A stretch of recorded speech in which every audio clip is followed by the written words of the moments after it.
தென்னாடுடைய பெரியவா போற்றி, பெரியவா போற்றி, பெரியவா எந்நாட்டவர்க்கும் இறைவா போற்றி, இறைவா போற்றி, இறைவா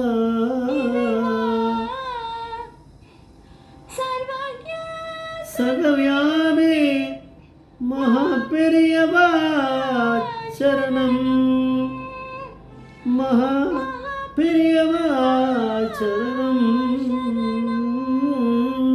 சர்வஜா சர்வவ்யாபி மகா பெரியவா சரணமாய பிறப்பருக்கும் மகா பெரியவா போற்றி, மாய பிறப்பருக்கும் மகா பெரியவா போற்றி. ಅಪಾರ ಗಂಡ ಚಿಂತನದ ಸಾತರ್ಪಣಂ ಶ್ರೀ ಚಂದ್ರಶೇಖರಪುರಂ படமாக கலியுக காஞ்சிமணி எட்டிச்சன பிரத்யேகமா மகாபெரியோட பக்தர்களுக்கு ஏற்பட்டு கொண்டிருக்கும் அனுபவங்களை ஒவ்வொரு நாளும் ஒவ்வொரு அனுபவத்துக்கு ஒரு தலைப்பு. அனுபவத்தோட தலைப்பு தெலுங்கு பேசுகிறவா இருக்க மில்க் பூத்தில் தமிழ் பேசுகிறவரா, தெலுங்கு பேசுகிறவா இருக்க மில்க் பூத்தில் தமிழ் பேசுகிறவரா. இந்த சேனல் இதுக்கு சப்ஸ்கிரைப் பண்ணாலும் பண்ணுங்க, தினமே பாருங்கள். ஸ்ரீமதி கீதா பெங்களூர், அவள் வந்து அங்கே இருக்கும்போது இன்டர்வியூ கொடுத்துருக்கானா, முன்னாடி நடந்த சம்பவங்கள் இதெல்லாம். இவளுக்கு கல்யாணமாகி 3 மாதத்துலேயே இவர் இவள் ஸ்ரீஹரிகோட்டாவில் இருந்திருக்கா. ஆனால் அவள் அப்பா கிட்ட வந்திருப்பா போல இருக்கா. அங்கேருந்து கல்யாணம் ஆகி 3 மாதத்தில் இவ அப்பா 2 பேரும் காஞ்சிபுரத்துக்கு வந்திருக்கா. சின்ன பெண்ணாக இருக்கும்போது நிறைய தரிசனம் பண்ணியிருக்கா போல இருக்கு கீதா. இப்போ கல்யாணம் ஆகி ஆத்துக்காரோட ஸ்ரீஹரிகோட்டாவில் இருக்கா. கீதா மனசில் ஒன்று ஓடின்னு இருக்கு. பெரியவா என்ன ஏன் இந்த மாதிரியான இடத்துல கல்யாணம் அங்கே ஆக போகிறதுன்னு அங்கே தான் போகிறேன்னு பெரியவாளுக்கு தெரியுமா, ஏன் அங்கே போய் என்னை அமிச்சா, குடி போக அமிச்சா? இந்த இடத்துல ஒரு கோவில் கூட இல்லையே, கோவில் இல்லாத இடத்துல குடியிருக்க வேண்டாம்னு சொல்லுவாளே அப்படின்னு மனசில் ஓடின்னு இருக்கு இந்த கீதாவுக்கு. ஏன்னா ரொம்ப தினந்தோறும் கோவிலுக்கு போகாமல் இருக்கவே மாட்டாளாம். அது ஒரு பழக்கமே ஆகிடுத்து. ஆனால் அங்கே போனால் ஒரு கோவிலும் கிடையாது. அது மாதிரி தான் எனக்கு அந்த ஆந்திராவில் ஒரு இடத்துல தங்கினேன், நல்கொண்டான ஏதோ. அங்கே பார்த்தா ஒரு கோவில் கூட கிடையாது. ரொம்ப தினம் சாப்பிட்டு தூங்குறது, வேலைக்கு போகிறது வருதுன்னு இருந்தது. ஒரு டெபுடேஷன் போடும்போது அதே தொந்தரவு எனக்கும் இருந்தது. இந்த மாதிரி அவளுக்கு பாவம் தினமும் கோவில் போயிருக்கா, அவளுக்கு இல்லாமல் ரொம்ப கஷ்டப்பட்டுருக்கா, கோவிலே இல்லாமல். நமஸ்காரம் பண்ணா 2 பேருமா, அப்பாவும் பொண்ணும். அந்த கீதா அவருடைய அப்பா 2 பேரும் பண்ண உடனே பெரியவா சொன்னால், கோவில் இல்லாத இடத்துல குடியிருக்க வேணாம்,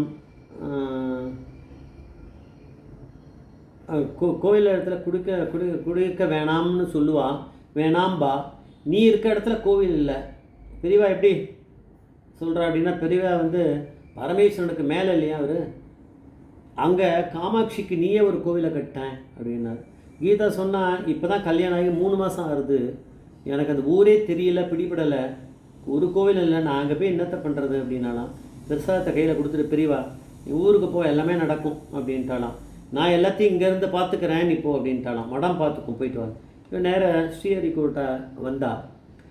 வீட்டு பக்கத்தில் ஒரு மில்க் பூத் இருக்குது போல இருக்குது. அங்கே இவ தான் தினமும் காரங்கடத்தால் போய் வாங்குவா போல இருக்குது. என்றைக்கு ஊருக்கு சேர்ந்தாலும் ராத்திரி, அன்றைக்கி காலத்தால் அடுத்த நாள் கடத்தால் அந்த பாத்திரத்தை எடுத்துட்டு அதில் மில்க் பூத்தில் அந்த பால் அளந்து விடுவேன், அந்த மாதிரி போல இருக்குது. அந்த பால் வாங்கிட்டு வரலான்னு அந்த பாத்திரத்தோட பக்கத்தில் இருக்கக்கூடிய மில்க் பூத்துக்கு போயிருக்கா. அங்கே போனவளுக்கு இவ்வளோ காலமாக கல்யாணம் ஆகி அந்த எப்படியும் ஒரு 3 மாதம்னா 2.5 மாதமாவது அந்த தெலுங்குக்காராலேயே தானே பார்த்துட்டு இருப்பான் அந்த பூத்தில். ஆனால் இப்போ திடீர்னு யாரோ தமிழில் 2 பேர் ஏதோ பேசிகிட்டு இருக்கா மாதிரி இவளுக்கு சத்தம் கேட்குறதான். அவள் அது கிட்டக்க போயிட்டாவோ இவளே கீதா, பால் வாங்குறது அப்புறம் பார்த்துக்கலாம் சார், இந்த இடத்துல ஒருத்தர் கூட தமிழ் பேசி நான் கேட்டதே இல்லை, இங்கே ஒரு கோவில் கூட கிடையாது, ரொம்ப கஷ்டப்படுறேன், தினமுமே ஒரு கோவில் போய் பழக்கமாகிடுது, இங்கே கோவில் போக வழியே இல்லை, அப்படி போகணும்னா சூலூர்பேட்டை வரைக்கும் போக வேண்டியிருக்கு அப்படின்னு ஒரு கீதா சொல்லியிருக்கா அந்த மாமா கிட்ட. ஏன்னா மனசில் ஆதங்கம். அவர் சொன்னாரா, நாங்கள் தெலுங்கு பேசுகிறவா இங்கே ஒரு கோவில் கட்டணும்னு பண்ணிகிட்டே இருக்கோம், ஆனால் முடியலை. இடத்துல யாரோ ஒரு சுவாமி இருக்காளாம், அவரை போய் தரிசனம் பண்ணி அவரை கேட்டால் அவர் சொல்லுவாருங்கிறா. அதுக்கு எங்கே போனோம், எப்படி போனோம், ஒன்றுமே எங்களுக்கு விஷயம் தெரியாமல் நாங்கள் முழிச்சுட்டு இருக்கோம் அப்படின்னாலாம். உடனே எல்லாமே பரமேஸ்வரன் தானே பிளான் பண்ணுறாரு, நம்ம என்னத்தை பிளான் பண்ணுறோம்.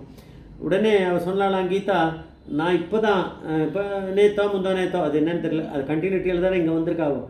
இப்போ தான் நான் வந்து பெரியவாளை பார்த்துட்டு வரேன், வீட்டுக்கு வந்துட்டு இப்போ வரேன் தூங்கிட்டு காத்தால. பெரியவாளை தரிசனம் பண்ணேன். பெரியவா சொன்னால் நீ இருக்க இடத்துல ஒரு கோவில் கட்டு அப்படின்னு. அதனால் மடத்துலேருந்தே எல்லாமே விக்கிரகங்கள் அதெல்லாம் கொடுத்து எல்லாம் பண்ணுறோன்னு சொல்லிட்டா. அந்த விஷயமாக நிறைய எனக்கு சொல்லியிருக்கா. அதனால் நீங்கள் நம்ம இதை பேசலாம், நம்ம நடந்துடும் அது அப்படின்னாலாம். காஞ்சி மடத்தோட சப்போர்ட்டோடு அது நடந்துரும்னு. அப்புறம் வந்து வீட்டுக்கு போனவுடனே எந்த மாமா கிட்டே பேசினாலும் அந்த மாமா அவர் ஐஎஸ்ஆர்ஓவில் இருக்கார் போல இருக்குது. அவர் வந்து வீட்டுக்கே வந்து பார்த்துருக்கார், வந்து பேசியிருக்கார். 1 ஹவருக்கு மேலே அவள் பேசியிருந்தாலாம். இவள் ஆத்துக்காரன் கூட இருந்தாலாம் கீதாவோட. பேசிட்டு அவள் கிளம்பி போயிருக்கா. போய் காஞ்சி மடத்தில் போய் பெரியவா கிட்டே பேசி, பெரியவா லெட்டர் கொடுக்க மாட்டா, சைன் போட மாட்டா, யாராவது மேனேஜர் கொடுத்துருப்பாளாக இருக்கும். அதான் ஐஎஸ்ஆர்ஓக்கு ரெஃபர் பண்ணி ஒரு அட்ரஸ் பண்ணி காஞ்சி மடம் வந்து இந்த மாதிரி அங்கே ஒரு கோவில், காமாட்சி கோவில் கட்டணும்னு பண்ணோம். ஒரு பிள்ளையார், சந்திரமௌலீஸ்வரர், அம்பாள் இந்த விக்கிரகங்கள்லாம் நாங்கள் கொடுத்துட்றோம். ஐஎஸ்ஆர்ஓவில் வந்து ஒரு கிரவுண்டு மாத்திரம் நீங்கள் அலாட் பண்ணிட்டா அந்த இடத்துல கோவிலை நாங்கள் கட்டிக்கிறோம் காஞ்சி மடத்துலேருந்து அப்படின்னு சொல்லி ஒரு லெட்டர் கொடுத்து இதுக்கான ஏற்பாடு பண்ணுங்க அப்படின்னு பெரியவா ஆணை போடுற மாதிரி தானே அது இருக்கும் அந்த லெட்டர். அப்புறம் அந்த லெட்டரோடு கொண்டு வந்து கொடுத்து அதெல்லாம் வந்து பார்த்தா அதுக்கான கிரவுண்டெல்லாம் ஒரு 4 மாதத்தில் லெட்டர் கொடுத்து 4 மாதத்தில் அந்த கிரவுண்ட் அவளுக்கு கிடச்சிருத்தான். இந்த இடத்துல கட்டிக்குங்க அப்படின்னு ஐஎஸ்ஆர்ஓ அந்த காலனிலேயே.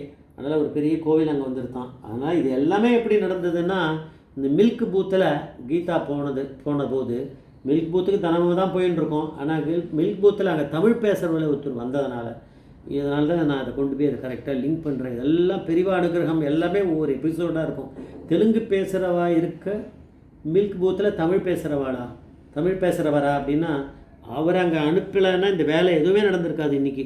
நம்ம இப்போ இவ்வளோ தூரம் பேசினவே இந்த எபிசோடு எல்லாம் எப்படி நடக்குதுன்னா, அங்கே மேலே அங்கே ஒருத்தன் உட்காந்துட்டுருக்குனா அப்படின்னா பெரியவா தான் அங்கே உட்காந்துட்டு எல்லா வேலையும் பண்ணிட்டுருக்கார். அதனால் இந்த அனுகிரகம் நடந்துருது, இல்லைன்னா நடந்திருக்காது. ஜெய் ஜெய்சங்கர் மகாபிரிய பாதவிச்சரணம்.